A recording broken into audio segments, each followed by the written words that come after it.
Howdy everyone, it's me once again, the one and only Killer Dan. And today, as you can see, I'm still continuing my Disney movie marathon where I'll be talking about the movies, TV shows, merchandising, theme parks, I don't know, whatever the case may be. If it's related to Disney in any shape or form, then yes, of course, there's a good chance I'll be talking about it. So here we are, I reckon. But anyway, of course, I'm continuing this series of videos where I talk about this one individual because all he's doing is just talking all kinds of trash about Bambi. Yeah, seriously, the animated classic from the Walt Disney Studios.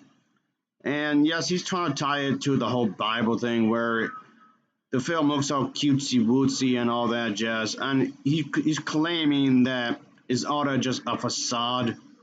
It's just trickery, by which I mean we all know all about the story of Adam and Eve. Basically, that the serpent with the apple, whatever that was, playing tricks. He's acting as if that's pretty much what's going on here. So, in other words, he's claiming that Walt Disney made this movie, Bambi, as a way to cause chaos, as a way to disrupt the family structure, which of course sounds completely and utterly ridiculous. It's so absurd. Okay, alright, whatever, guess.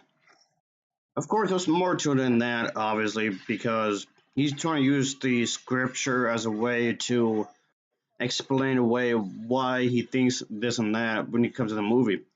Yes, obviously, he's just using this as a way just to bash on the movie because it's not in line with what he believes in. Yes, like I said before, this entire thing is just based on the idea that obey your parents. That's pretty much the entire thing is obey your parents, obey your parents, obey your parents, because that's the only way you can respect the church. Apparently, according to this smuck, if the children obeys their parents, which of course is just another way of control. It's a form of dictatorship, and yes, this entire thing just contradicts the whole idea that if you have free will, and the Christians will claim that you have free will, but that's contradicted. If you're an atheist, you will go to hell. If you're a lesbian, you will go to hell. If you're gay, you go to hell. Or if you disrespect your parents, if you go to hell. Man, holy Jesus Christ! Even if you, even if you use God's name in vain, you go to hell. If you wear revealing outfits, you go to hell. Of course, they would attack the Disney princess type characters, the female characters for looking attractive and whatnot. But of course, this is somehow sinful, even if a good chunk of the body is covered up. It's too revealing. You go straight to hell and whatnot.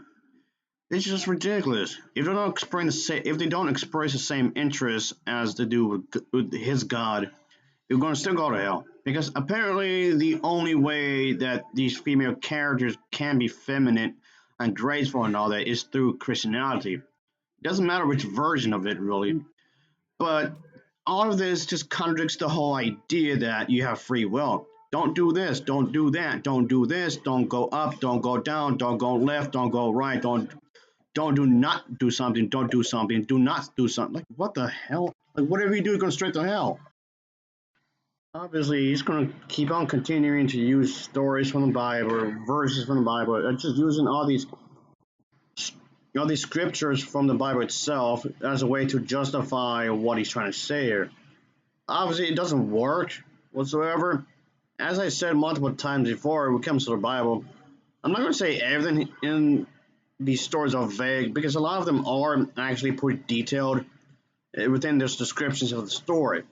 So it kind of depends on which one you're talking about. But yes, there are many verses in the Bible that are incredibly vague.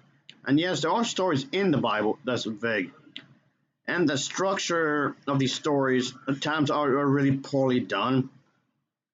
And that doesn't help the case really because the structure is really bad. That's why they have these numbers and whatnot because you have to think about it. You think a lot of this stuff would be more conveniently done when it comes to structurally wise. But that aside, a lot of the verses are really vague. They're so vague. So of course, people like this individual would like to use this as a way to add whatever to they want to this current situation and make it as if they have a valid point. And of course, it doesn't have the cause that it's just his interpretation of these stories, of these verses of the Bible. I mean, quite clearly, yes, it's pretty obvious that it's all about control. At the end of the day, it's just that. It just wants to control people. If he doesn't like the movie, neither should you. So, which is ridiculous. Just because you don't like something, I guess in this case, an animated movie, it doesn't necessarily mean it's bad. I mean, it could mean it's bad, but you have to be specific on what the situation is. I mean, yeah, there are movies out there that are universally bad. That's true. I mean, are there overrated movies? Yes, there's plenty of overrated movies, of course. I'm not denying any of that. I mean, yes, there are movies out there that the mainstream audience liked, which I didn't. And yes, of course, a lot of my opinions on popular movies will differ from movie to movie depending on what that is. And it has happened before. I've had these situations where a lot of the movie-going audiences praised certain movies, whereas I have a different opinion of them. That has happened. But you have to explain yourself to actually make sure what you're saying makes sense. But unfortunately, that's not the case here whatsoever. He's just going on the hate bandwagon just to trash Disney. So let's get to it, shall we? Again, especially considering the fact that these religious people sure love to control women. That's definitely a common thing when it comes to these sermons, podcasts. I don't know, whatever you want to call it. It's technically a sermon, but it's just something I've noticed before, a common thread when it comes to these kinds of things. Everybody's going to control women because apparently they're lustful. For example, a fact sheet on Crowley says one of the many attractions of Crowley's type of magic was this advice to follow one's own way and create your own lifestyle, work it out for yourself. In fact, Crowley said, every man and woman is a star. Isn't it amazing we call them stars today? Or some people do. Oh, the star. Why do you call them a star? Because they're working out this thing. You see that? Do you understand it's just pure Crowleyism? You understand all of this modern Hollywood star stuff? Where did it come from? It's Crowleyism. Most of them are Satanists. Crowley says it is to say every man and woman has a course. Every man has an indefeasible right to be what he is. Is that true? No, you have a right to shut your mouth and be what God wants you to be. Obey your parents, for this is right. Oh yeah, right from the get-go. Appeal to authority. Logical fallacy. That's what's going on here. Since God is supposed to be the almighty, all-powerful, indestructible, all-knowing, understanding, all that jazz. Since there's nobody above God, he's the pretty much the king who sits on his throne. I mean, there's nobody above him, the king of kings. In other words, a dictatorship, and that's the vibe I'm getting here anyway. So shut the hell up and just obey whatever God is saying. You don't have the right to be whatever you want. If a man wants to do this or that, he doesn't have no right. Only be God. Only do what God says so. And I find it's kind of weird anyway. How does God communicate with people anyway? I know a lot of people will say, "Oh, through the Bible," which is weird anyway because why can't God just talk to them directly? That's another thing I never understood when it comes to a lot of these Christians is that you have to be a Christian in order to have a relationship with God, which in itself makes no sense because people like this doesn't need no convincing. It's the atheists and non-believers who need convincing. You have to find a way to convince them. So why do you have to be a Christian and become a Christian and only then you have a relationship? Why not beforehand? Why can't you just be beforehand as a way to convince them? This makes no sense. That's your right to shut up and be what God wants you to be. To insist that anyone else shall comply with one's own standards is to outrage not only him but oneself. Every man has a right to fulfill his own will without being afraid that it may interfere with that of others. Do what thou wilt shall be the whole of the law. Don't miss this. One must find out for oneself and make sure beyond doubt who one is, what one is, why one is. In the course of this training, he will learn to explore the hidden mysteries of nature and develop new senses and faculties in himself. All right, let's have a summary now. Crowley is nothing more than simply a mouthpiece of Satan himself. He has said really nothing more than what Satan said to Eve right there in Genesis chapter 3. It's just as clear as can be. I just wanted you to see the subtle form that he presents it in. And it gets even more subtler, you know, with the human potential movement and positive thinking movement and these types of things. But here we go. We are not ignorant of Satan's ways. You are now prepared to recognize Satan. You say, I don't want to recognize him. Well, you better recognize him. You understand that? You better. I've got something to say. I do get a sense that people must have called him out for his religious beliefs. I get the sense that people criticize for his religious beliefs. So what's going on in this segment anyway is that he's trying to do a preemptive strike because he's trying to criticize those people who are criticizing him by saying that the only reason you don't listen to God, the reason you're not accepting his version of the truth is that you're not listening. You're just putting your fingers in your ears and just go, la, la, la, la, la. I'm not listening. I'm not listening. Even though technically that's what he's doing. If anything, it's projection. And yes, projection is a logical fantasy, by the way. He does not want to listen to anybody else, even despite the obvious that many people, I'm not going to say everyone, okay, but at least a good chunk of people have provided enough evidence that he doesn't like. This evidence does support their claim that there isn't a God, and that offends them. So he's trying to claim that, oh, Satan is tricking you. You should listen to me. Done. Let's review. Number one.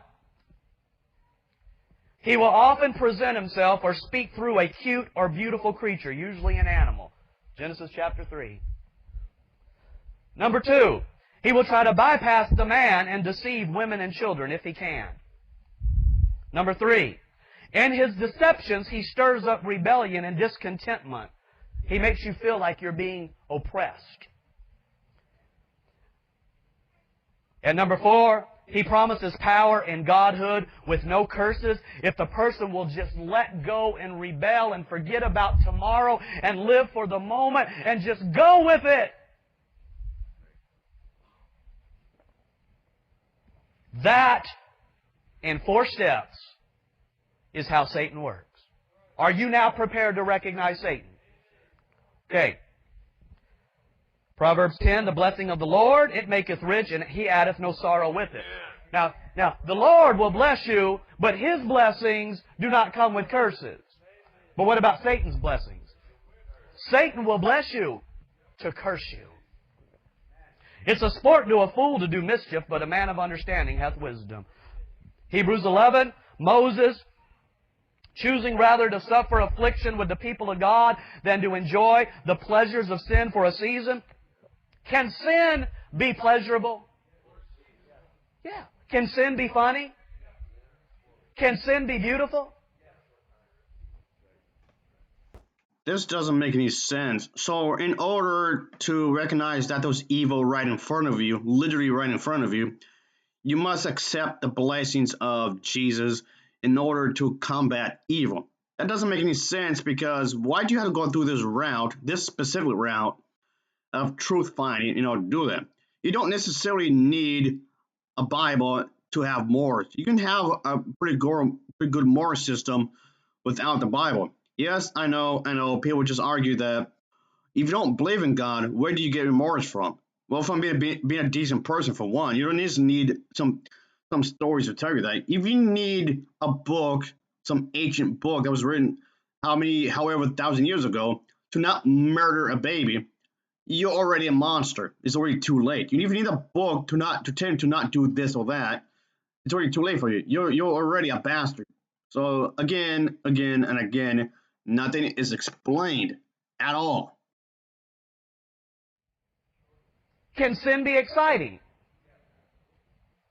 Can sin be wondrous and amazing? But when it's done, then comes the curse. Don't miss what the Bible says. For a season. Then it's payback time.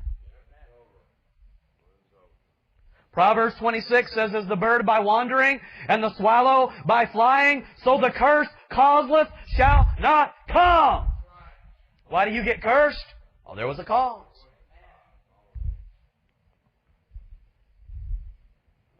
1 Corinthians 15, I'm going to show you the main cause for it right now.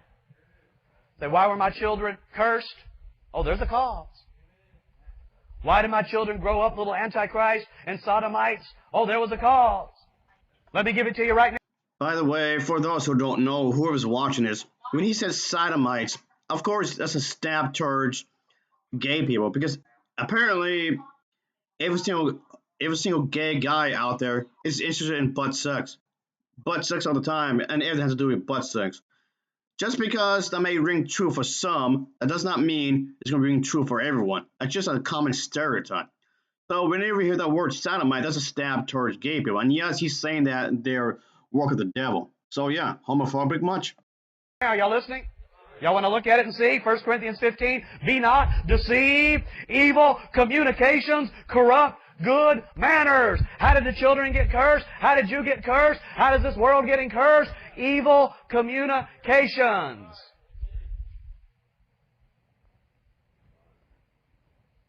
Can the devil use communication? Can he use television and radio and CDs and DVDs? Luke 17:2, I better remind you of this. It were better for him that a millstone were hanged about his neck and he cast into the sea than that he should offend one of these little ones. Parents, listen to me today. Grandparents, listen to me today.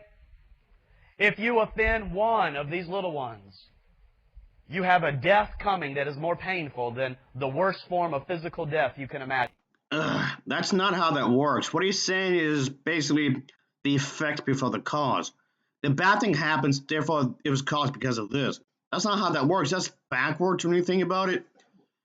Of course, if something bad happens, it depends on the situation. This is too broad. This is way too broad. It may be unintentional or intentional. Yes, people make mistakes. And yes, it could cause, like, for example, maybe if you spend too much money, you might maybe not be able to afford, let's say, electrical bill or something. Or you pay yourself, and that's because you spend too much money.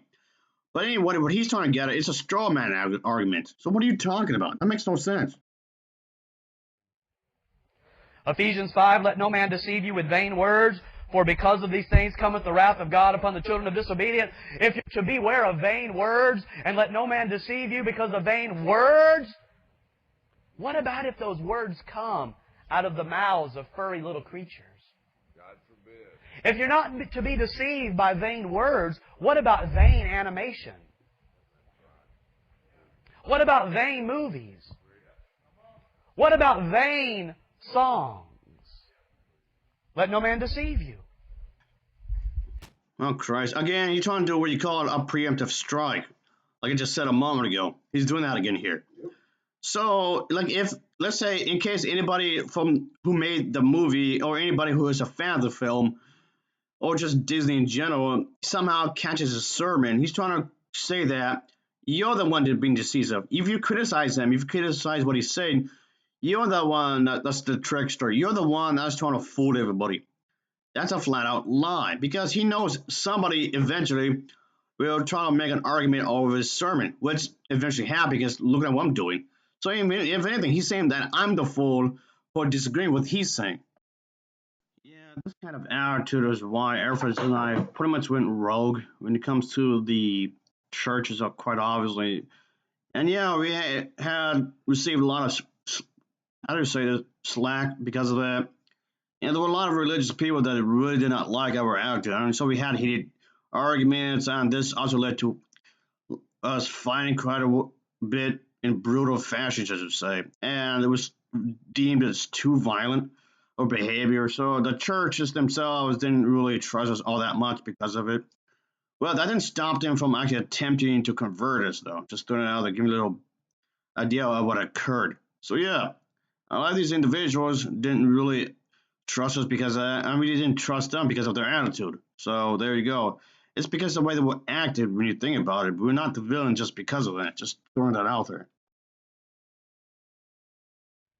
Proving what is acceptable unto the Lord. You know, most of the trash that parents set before their children, they never sat down and washed. They're too lazy. That's just the plain, it's just true. They just assume. And they say, I don't even want to think about it, just sit down and watch it. Have no fellowship with the unfruitful works of darkness. If you're to have no fellowship, should you set them before the eyes of your precious children? You said, I didn't set unfruitful works of darkness before my children. I set Bambi and Benji and Gentle Ben.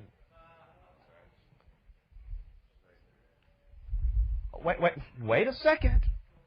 How does Satan come? He's taken the mask off today.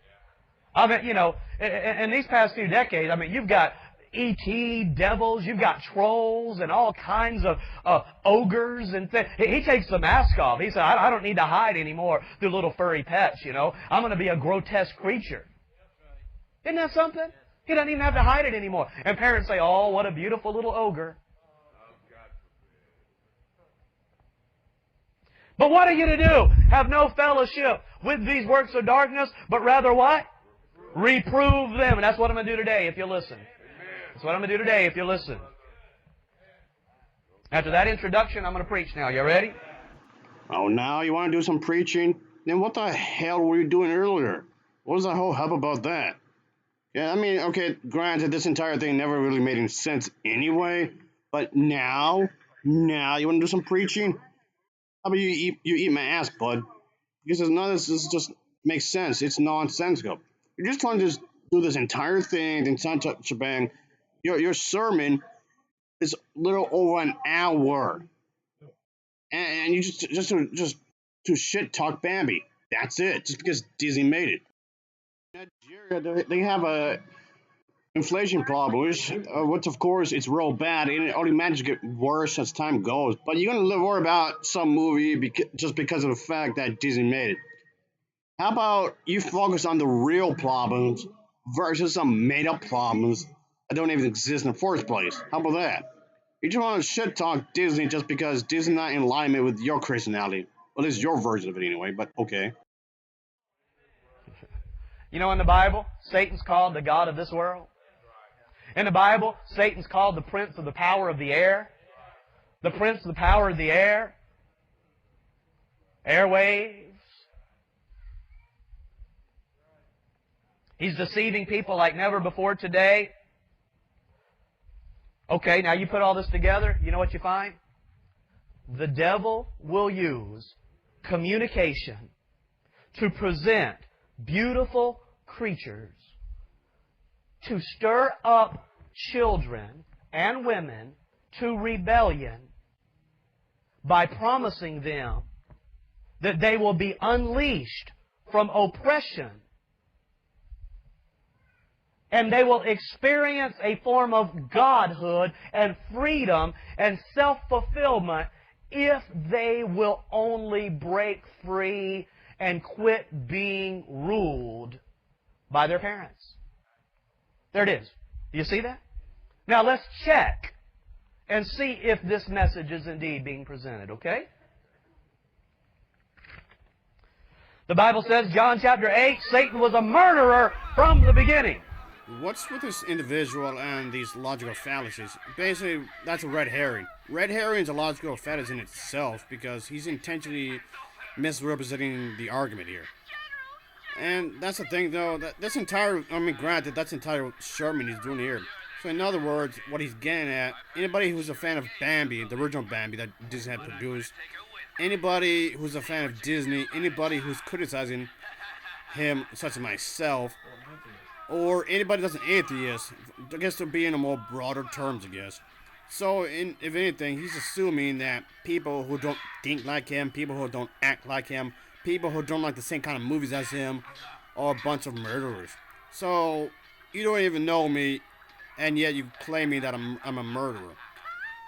Again, this entire argument here is completely groundless. You have no proof to back this up. What made you think that was an actual thing? I know he's trying to say that, of course, he used the Bambi thing because Bambi is somehow an agenda in itself. He doesn't even know if I like the movie. I mean, whether I like the movie or not, that's besides the point. That's not really the focus of this video. it's kind of the point if I'm a fan of it or not, really. At the end of the day, it doesn't really matter at all if I am a fan of it. But it's just the fact that I'm defending Bambi. The fact that I'm defending Bambi, that in itself is somehow enough to claim that I'm a murderer somehow. Yeah, he keeps also changing the goalpost as well, which in itself, yes, is again another logical fantasy. But by doing so, he's I guess unintentionally, in making his argument now null and void in some ways. He made his counter argument pointless by using so many logical fallacies. Does it's self defeating? Again, it's self defeating. So you're telling me that I'm a bad person because of some vague notion that I'm the bad guy just because of some satanic thing. I mean, yes, there are people who do call themselves satanic. That is a thing, sure, but just what the hell does that got to do with anything? Yes, I know. There could be like 100. There could be 100 atheists. There could be 100 satanic people. There could be 2,000 satanic people. I mean, yes, a few of these people are bound to be Disney fans. Sure, that is true. But again, that's not enough information to say that it's connected to Disney specifically. What does any of this have to do with anything? I mean, are there bad people in the LGBT community? Yes, there's some bad gay men, there's some bad lesbians, there's some bad everybody. There's bad eggs in every group. That's true. But again, what does that have to do with anything? And just because there's some bad atheists, and just because there's some bad satanic people, that doesn't mean the entire group is bad. Just because some members of said group are terrible people, which yes, that's true, but that doesn't mean the entire group is bad. Okay, I should say groups because I mentioned more than a few here. It's guilty of association fallacy kind of a thing is what I'm getting at. It's again another logical fallacy. You're just jumping the gun here again. You're just speaking in general terms, which yes, speaking in general terms can also be a logical fallacy because it's a hasty generalization, which of course is another way of just trying to put your argument in a bad way. That's another logical fallacy when you think about it because of the fact that you're not being specific. You're being extremely vague here. It's a hasty logical fallacy because it goes against what you're trying to do here. So if anything, this entire thing goes against what you're trying to do. So if anything, your entire sermon, you're just stepping on your own 2 feet. That's what I'm doing. You're stepping on your 2 feet. So if anything, you're not helping yourself out. You're not helping anybody at all. This entire thing's a joke. I feel like it comes off like a joke. I know you're being extremely serious. This entire thing's a joke. It's funny. It's unintentionally funny, but funny nonetheless. But go on, proceed. Go ahead. In fact, he began his final attack in the 1800s even, when Christians began allowing pagan stories from Britain and Germany and these nations before Christianity came to those nations. You had pagan, horrible, demonic stories. You know what Christians started doing in the 1800s? As these stories were revived and called fairy tales, they began to give their children these pagan writings called fairy tales. But you know what they said? They said, make sure you don't do it on Sunday.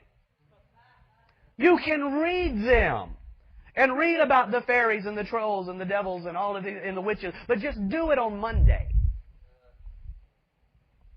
It was presented as fun, but they were still dark and violent and full of witchcraft and horrible stories. Why parents would ever think this was somehow acceptable to give to children. But they said it's just fun.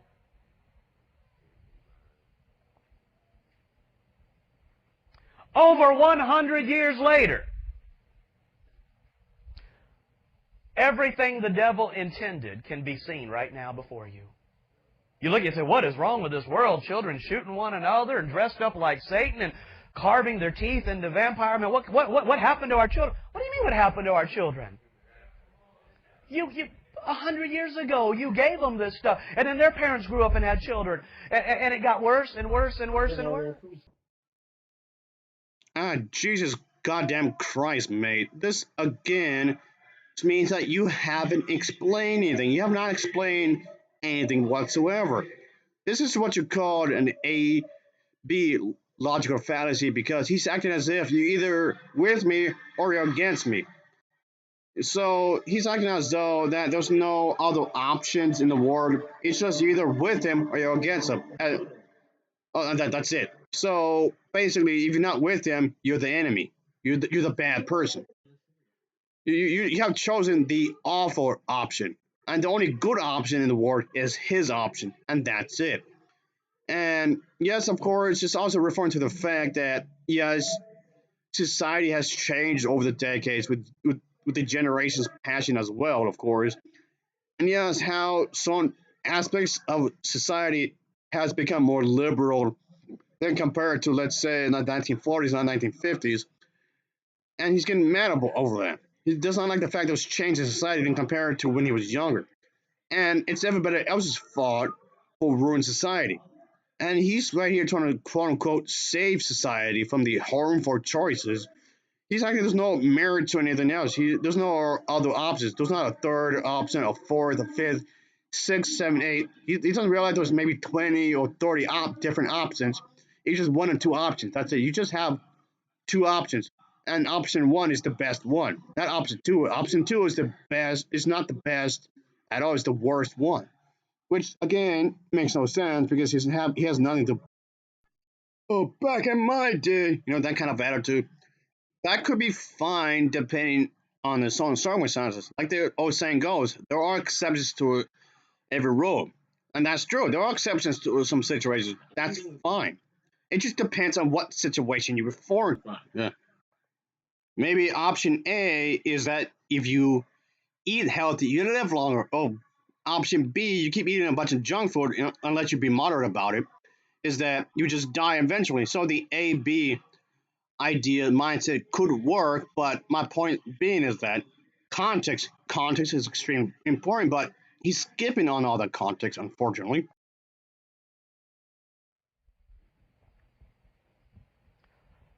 In the 20th century, Freemasons began to get control of Hollywood. Men like Walt Disney, who was a Freemason, used animals to make occultism and rebellion look fun and cute. And today, they've taken the mask off, and it is filled with sodomy and so much perversion that I can't even name it from the pulpit. Modern Disney is so corrupt, I cannot even name it from the pulpit. Most have pointed out that even in the very logo, they are mocking Christians. What the hell are you talking about? What? Anyway. You've got 3 sets of 666. I'll show that to you later. But you see, and by the way, you always see these guys, they do backward 6s all the time. You got 6-6. You see the other loop on the T. You got 2 backward 6s on the W. You got a forward 6, a backward 6. On the T, you have a 6. That's 666. You got another one on Disney. You got another one that dots the I. You've got another one down at the bottom. You've got another one on the Y. 666 is all throughout this stuff. They're not trying to really even hide it. I mean, they are plainly anti-Christian, anti-family, pro-sodomite, pro-evil. And you say, well, why would they do that? Because they don't think 666 is a bad thing. They think Crowleyism is a good thing.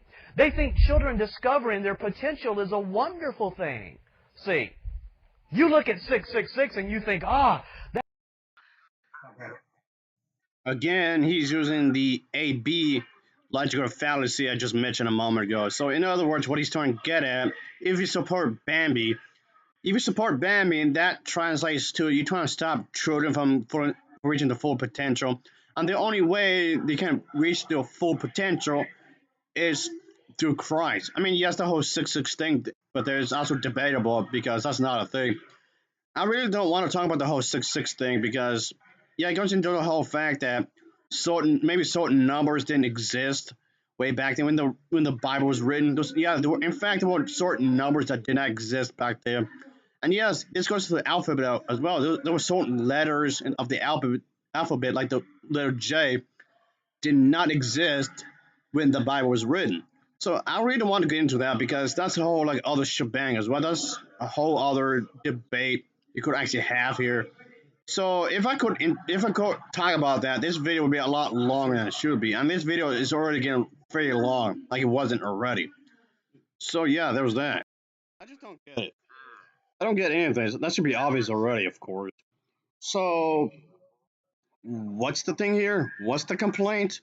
How is any of this relevant to Disney? Again, what's the connection here to Bambi? I know he's trying to use the film Bambi as a foundation for for this entire argument, and then he's trying to say a lot of the verses from the Bible and this really vague stuff as a way to build upon his argument. But again, nothing's adding up here whatsoever. Satan. They look at 666 and they say, that's beautiful. That's human potential. That's being your own God. See. Today the company is filled with pro-homosexual promotions and occultism. Children are trained to have a smart aleck, cynical, sodomite attitude about everything. I mean, you just hear how they present children talking back to their parent. You know, you grew up. A lot of you grew up. The reason you're a smart aleck because you grew up with this stuff. You understand that? That's been presented as how you're to answer everything with some type of smart aleck. And the kids, you wonder how your kids got such a bad spirit on them. How can they not? Evil communications corrupt good manners. You let them sit and watch this type of stuff and show them that this is how children are to act. They're to have a smart aleck response to everything Father says. It's filled with cross-dressing and fornication. They have a desire to make teenage girls or younger look like bar tramps. Christ almighty. In Star Wars Episode 3, Revenge of the Sith, there's the whole bit where Order 66, was finally commanded. It was officially ordered to do, and yes, to be killing Jedi's left and right like crazy, of course. They were all dying, like a giant massacre that takes place in various different areas. That was kind of the idea. It was just they want to get the upper hand here. And yes, it was supposed to be gloomy. And the whole 66 thing, you could have easily add that here.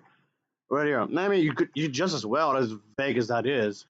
In other words, it's cherry picking. You just want to cherry pick on what they want to believe in and accept this kind of thing. I mean, yes, they were already picking on Star Wars anyway, and since Disney does own the rights to Star Wars, and yes, many religious people have accused Disney of hating Christians, and somehow Star Wars is evidence of this. I don't see how exactly, but okay, sure. But yes, the word Christians have used Star Wars as a way for this kind of thing, like the whole thing with the Force, as a way to talk all kinds of garbage about how these characters will have powers, because the human characters are not supposed to have these magical abilities. And there's the whole witchcraft thing, like I mentioned before in various other videos, really, and the whole thing with 66 and whatnot. And all this entire thing is somehow connected because witchcraft, Christians are supposed to be against magic, even though despite the fact, as I said multiple times before, the Christians did use magic, as in God himself. God allowed the water to be flooded. That's magic. And the whole idea that God just literally worded things into existence, that's magical. And the whole thing with blessing, answering prayers and whatnot, that's magical. And of course, I know these kinds of people are trying to use the whole thing with magical stuff is somehow evil, which is ridiculous because that doesn't make any sense whatsoever. And yes, I know this individual is going the notion that there's something sinister going on behind closed doors with Disney because they're against Christians. I don't know how they would know that. Like he somehow decoded these films to prove what he's doing. Like he's some kind of detective, of course, like some kind of spiritual detective, I guess. It sounds funny. This sounds kind of funny. Okay, maybe just wrap it up because I'm going to. split this into another part as well because, as I guess I said a few moments ago, this gonna get really really long. What I'm trying to get at is that why didn't God warn him beforehand? Why didn't God why didn't God just tell him when he was younger? I know the Disney Corporation has been around longer than he has. So yeah, a little more than a century because Disney didn't really become a Disney like in the late 1920s or somewhere in the 1920s anyway, with the whole thing with the Great Depression and all that. Walt Disney himself has been alive for yeah around that time as well. So what was getting me is that why didn't God inform Christians at that time about this kind of thing? What's going to be happening in the future? Some kind of premonition. Yeah, do like some kind of premonition to Christians at that time to stop Walt Disney from succeeding in what he was trying to do because Walt Disney didn't have his first official hit until he had Sleeping Beauty and the Seven Dwarfs, which was released in 1937, which just became the first animated feature to be released. You know, Snow White and the Seven Dwarfs is officially the first animated feature to ever exist. And due to the popularity of that movie, now we have so many popular animated movies in this day and age, like Shrek movies, Minions, so on and so forth. We have DreamWorks, we have Pixar, and all that jazz. I know there's plenty more of animated features, animated studios in America, but all of which has that movie to thank, because that movie, Sleeping Beauty, paved the way for these other movies to come. So why didn't God warn Christians at that time that this was going to be a thing? Why didn't they? Why weren't they warned about this?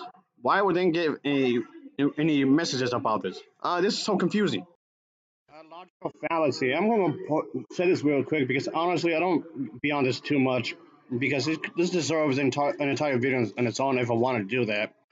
But since we're doing the whole thing with guilty by association logical fallacy, is that a lot of people assumed that Hitler, okay, it was a proven fact that Hitler did like Snow and the Seven Dwarfs. That is true, and yes, it's loosely based on a German tale. That's true as well, but that's not here or there really. But since Hitler liked that movie because he viewed Snow White as a perfect specimen of the German race, therefore a lot of people assumed that Walt Disney himself is uh, a Jew-hating bastard, which of course is not the case. That was not true at all.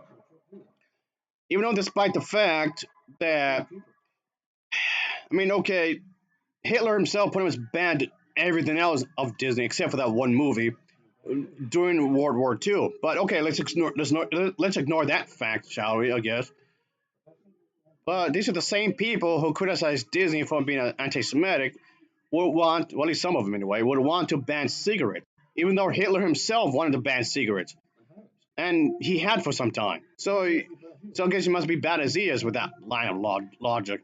Or how about the fact that Hitler himself was an animal rights activist? Yeah, that was a thing. So you mean to tell me that all animal pet owners are Nazis as well, or Nazi sympathizers? You see how absurd this is? All right, folks, that'll be it for now. I will do a fourth part to this as soon as I can, all right? But whatever. So until next time, see ya. Oh, yeah. So dumb. It's so goddamn dumb. Oh. By the way, folks, honestly, I don't give a shit if you smoke. If you want to, sure, that it's your body, you're an adult, you do what you want with your body. It's capitalism. You can buy whatever you want.